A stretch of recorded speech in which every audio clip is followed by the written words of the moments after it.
नमस्कार, मी रेणुका. या बुलेटिनमध्ये तुमचं स्वागत. बातम्या बघूयात थोडक्यात. त्यातली सुरुवातीची बातमी. माजी संरक्षण मंत्री जॉर्ज फर्नांडिस यांचं दिल्लीतल्या मॅक्स केअर रुग्णालयात आज निधन झालं. ते 88 वर्षांचे होते. गेल्या काही दिवसांपासून त्यांच्यावर रुग्णालयात उपचार सुरू होते. भारताच्या समाजवादी चळवळीतलं एक मोठं नाव ते मानलं जात असत. फर्नांडिस यांनी समता पक्षाची स्थापना केली. मुंबईतल्या कामगारांसाठी त्यांनी लढ्याचं नेतृत्वही केलं होतं. सर्वोत्तम नेत्यांपैकी एक ते मानले जात होते. त्यांचं नाव ऐकताच एक कामगार नेता, अन्यायाविरोधात लढणारा नेता आणि दूरदृष्टी असणारे एक राजकीय नेते अशी प्रतिमा डोळ्यासमोर येत असल्याचं म्हणत पंतप्रधानांनी त्यांना आज आदरांजली अर्पण केली.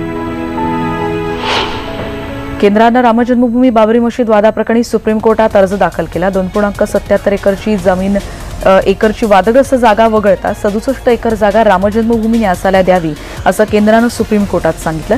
या जागेचं केंद्रानं अधिग्रहण केलं होतं आणि सुप्रीम कोर्टानं ज्याला स्थगितीही दिली होती. परीक्षा पे चर्चा या कार्यक्रमांतर्गत पंतप्रधान देशभरातल्या विद्यार्थ्यांशी संवाद साधतात. यावेळी मोदींनी परीक्षेचं जीवनात असलेलं महत्त्व आणि त्याला तोंड कसं द्यायचं याविषयीच्या प्रश्नांची ते उत्तरं देत आहेत. राष्ट्रवादीचे नेते छगन भुजबळ यांनी मुख्यमंत्र्यांची काही वेळापूर्वी भेट घेतली. ओबीसी आरक्षणासंदर्भातल्या याचिकेबाबत ज्येष्ठ विधिज्ञांची नेमणूक करण्याची मागणी त्यांनी केली आहे. काँग्रेस प्रदेशाध्यक्ष अशोक चव्हाण प्रकाश आंबेडकरांची राजगृहावर भेट घेत आहेत. महाआघाडीतल्या प्रस्तावाबाबत ही भेट घेऊन या बैठकीत चर्चा होण्याची अपेक्षा आहे. स्वाभिमानी शेतकरी संघटनेचे अध्यक्ष राजू शेट्टींनी आपलं आंदोलन तात्पुरतं स्थगित केलंय. एफआरपी न देणाऱ्या साखर कारखान्यांवर कारवाईचं आश्वासन पुण्यातल्या साखर आयुक्तांनी दिल्यानंतर हे आंदोलन मागे घेण्यात आलं. युतीमध्ये आम्हीच मोठा भाऊ असा दावा करणाऱ्या शिवसेनेला मुख्यमंत्र्यांनी इशारा दिलाय. भाजप लाचार नाही आणि युतीसाठी याचना करणार नसल्याचं काल त्यांनी स्पष्ट केलं. जालन्यातल्याच दुसऱ्या सभेत मुख्यमंत्र्यांनी विरोधकांच्या महाआघाडीवर हल्लाबोल केला. 32 पक्ष मिळून तयार होणाऱ्या महाआघाडीचा पंतप्रधान कसा असेल असा सवाल त्यांनी उपस्थित केला.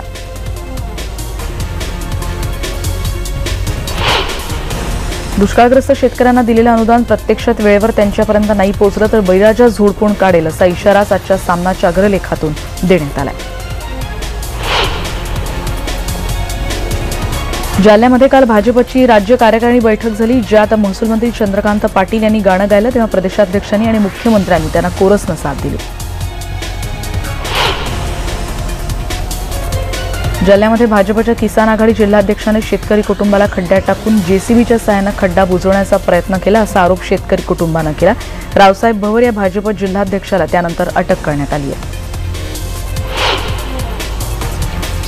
प्रकाश जावडेकर यांच्यावर युतीच्या बोलणीची जबाबदारी सोपवण्यात आली आहे. राजकीय वर्तुळातल्या सूत्रांकडून ही माहिती मिळते.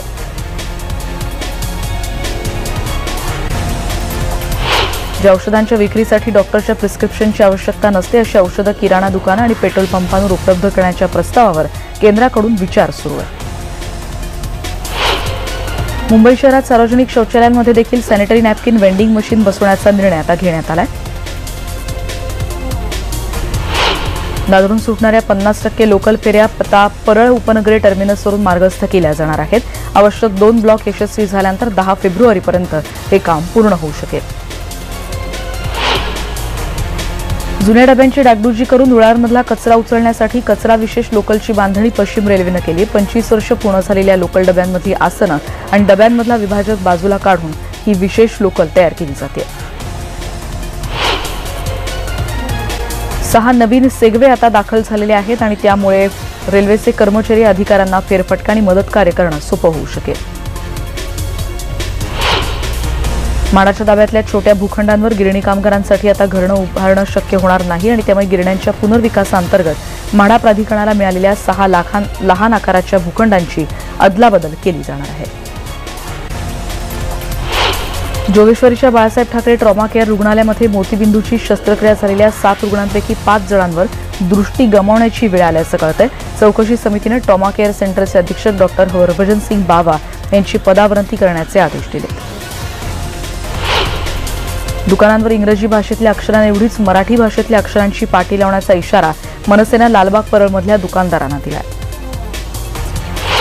पनवेल कर्जत या 2 ठिकाणांना जोडण्यासाठी लोकल सेवा सुरू करायला मंजुरी मिळाली आणि लवकरच या कामाला सुरुवात होणार आहे, पण ज्याला 3 ते 4 वर्षांचा कालावधी लागू शकतो. मुंबईत बंद असलेल्या 6 गिरण्यांच्या जमिनींवर लवकरच उद्यानं बांधली जाणार आहेत आणि त्यासाठी 6 भूखंड मिळणार आहेत. मुंबईतल्या लोकलसारखीच घोषणा आता तुम्हाला बेस्टच्या बसमधून देखील प्रवास करताना ऐकायला येऊ शकेल. नवख्या प्रवाशांना याचा मोठा फायदा होऊ शकेल. उद्घाटन झाल्यानंतर 2च दिवसात मुंबईतलं फ्लोरा फाउंटन बंद पडलंय. कारंज्यातल्या पाण्याची पातळी खालावली आणि गळती नेमकी कुठून होती याचा शोध मात्र घेतला जातोय. वसई विरार स्टेशन परिसरात अनधिकृत फेरीवाल्यांमुळे प्रवाशांना नाहक त्रासाचा सामना करावा लागतो आहे आणि फेरीवाले विक्रेते या सगळ्या बाजूला बसलेत. त्यामुळे पालिकेकडून अजूनही कारवाई करण्यात आलेली नाही. गिरगावमधल्या 125 वर्ष जुन्या क्रांतीनगर चाळ मेट्रो प्रकल्पासाठी जमीनदोस्त केली जाणार आहे. 4 पिढ्या घडल्या ती वास्तू आता राहणार नाही असं दुःख चाळीतल्या रहिवाशांनी व्यक्त केलंय. मुंबई नवी मुंबई ही दोन्ही शहरं रायगड जिल्ह्याला सागरमाला अंतर्गत जलवाहतुकी मार्गे जोडून रोरो सेवा सुरू करण्याचा निर्णय सरकारनं घेतलाय. डहाणू तालुक्यातल्या बंदरपट्ट्यात असलेल्या वानगाव आसनगाव धाकटी डहाणूच्या हद्दीत वाहतूक व्यवस्था धोकादायक ठरते.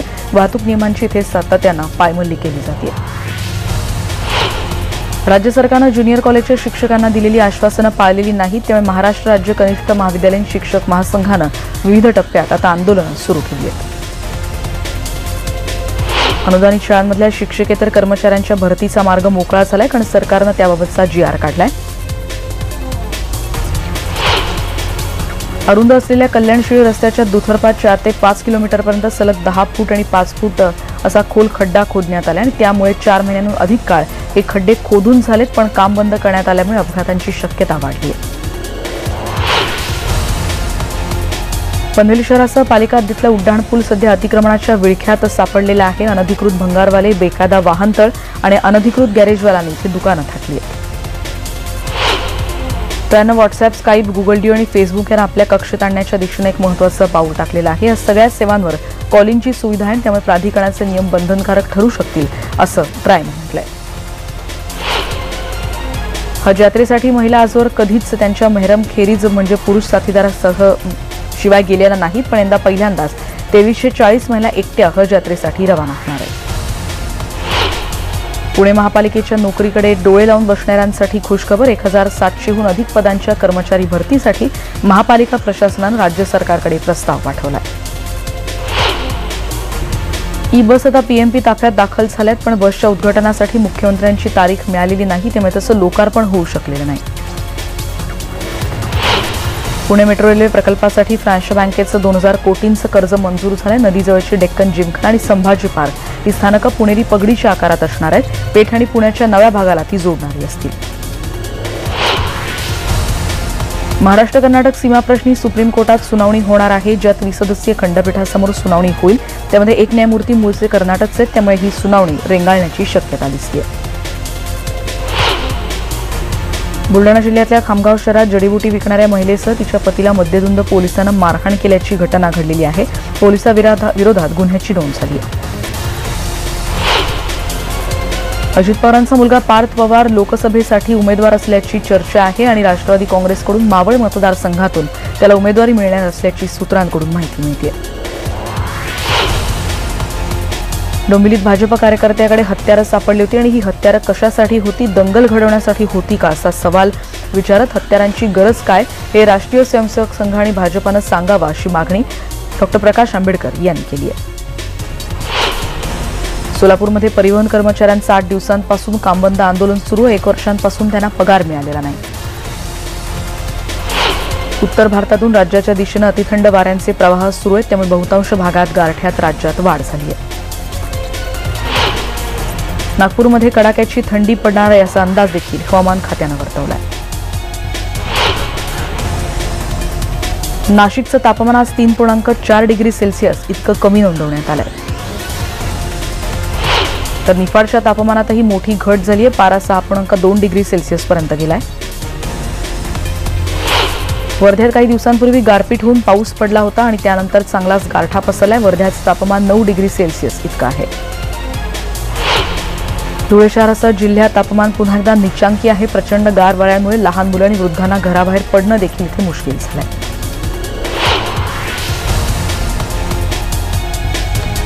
महाडमध्ये 18 गावं आणि 29 वाड्यांमधले ग्रामस्थ पाण्याच्या प्रश्नासाठी आक्रमक झाले. थकीत पाणीपट्टीमुळे शासकीय अधिकारी आणि ग्रामस्थांमध्ये इथे वाद निर्माण झाला.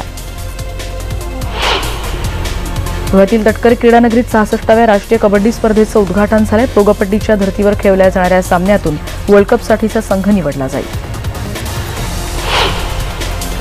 पुण्यात अलंगार पोलीस स्टेशनच्या हद्दीतल्या गोसावी वस्तीत एका तरुणाची प्रेमप्रकरणातून हत्या झाल्याचा पोलीस संशय व्यक्त करतात. वसई चिंचोटी भागात मंडप डेकोरेटर्सच्या गोडाऊनला आग लागली. अग्निशमन दलाकडून आगीवर नियंत्रण मिळवण्यात आलेलं आहे. 2019च्या लोकसभा निवडणुकीनंतर पाकिस्तान भारताशी पुन्हा एकदा संवाद साधण्याचा प्रयत्न करेल. पाकिस्तानचे एक वरिष्ठ मंत्री फवाद चौधरी यांनी ही माहिती दिली. अमेरिकेत लोकशाही कधी नव्हे की धोक्यात आहे आणि देश घातक वळणावर आहे अशी टीका डेमोक्रॅटिक पक्षाच्या सिनेट सदस्या कमला हॅरिस यांनी केली आहे. डोनाल्ड ट्रम्प यांच्या धोरणांवर त्यांनी सडकून टीका केली आहे. 15 वर्षांपूर्वी मंगळवार पाठवलेलं ऑपॉर्च्युनिटी रोवर सौर बॅटऱ्यांचं चार्जिंग बंद झाल्यानं कायमचं मृत झालं असावं अशी भीती नासाच्या वैज्ञानिकांनी व्यक्त केली आहे. ब्राझीलमध्ये धरणफुटीनंतर आता मोठ्या प्रमाणात बचाव कार्य सुरू आहे. आतापर्यंत मृतांचा आकडा 65 पर्यंत पोहोचलाय. 279 जण अजूनही बेपत्ता आहेत. काही ठिकाणी 24 फुटांपर्यंत चिखल होता, त्यामुळे सगळ्यातून मार्ग काढणं खूपच कठीण झालंय. हेलिकॉप्टर्स आणि श्वानपथकांच्या मदतीनं मृतदेहांचा शोध घेण्याचा प्रयत्न केला जातोय. अमेरिकेतल्या अप्पर मिडवेस्टच्या भागात बर्फाचं जोरदार वादळ आलंय. शाळा, कॉलेजेस, व्यवसाय, दुकानं, कार्यालय सगळं काही ठप्प आहे. सततच्या हिमवृष्टीमुळे रशियात वारंवार रस्त्यांवर बर्फाची चादर पसरल्याची स्थिती आपण बघतोय. प्रशासनाला रस्त्यांवर जमा झालेला बर्फ काढण्यासाठी मोठ्या प्रमाणात मेहनत घ्यावी लागते. जर्मनीतही जोरदार बर्फवृष्टी सुरू आहे आणि त्यामुळे मुख्य मार्गांवर वाहतूक कोंडी झाली आहे. बर्फ बाजूला करून कोंडी दूर करण्याचे प्रयत्न सुरू असतानाच पुन्हा बर्फवृष्टी होते, त्यामुळे ठिकठिकाणी वाहतूक कोंडीचा सामना करावा लागतोय. दुर्मिळ होत असलेल्या अमूर वाघाच्या प्रजातीच्या 4 बछड्यांचा खेळतानाचा व्हिडिओ सध्या व्हायरल होतोय. रशियाच्या प्रिमोर्स्कीच्या नॅशनल पार्कमध्ये छुपा कॅमेरा वापरून हा व्हिडिओ काढण्यात आलाय.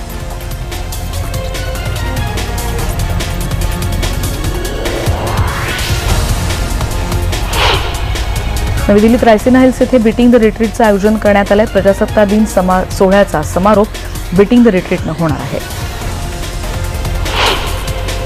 2020 मध्ये होणाऱ्या ICC T20 वर्ल्ड कप स्पर्धेचं वेळापत्रक जाहीर करण्यात आलेलं आहे. 21 फेब्रुवारीला या स्पर्धा सुरू होत आहेत. भारताच्या सलामीच्या सामन्यात गतविजेता ऑस्ट्रेलियाशी भारताचा मुकाबला होणार आहे. यात पहिल्यांदाच पुरुष आणि महिला T20 वर्ल्ड कप स्पर्धा एकाच वर्षी वेगवेगळ्या वेळापत्रकानुसार होणार आहे.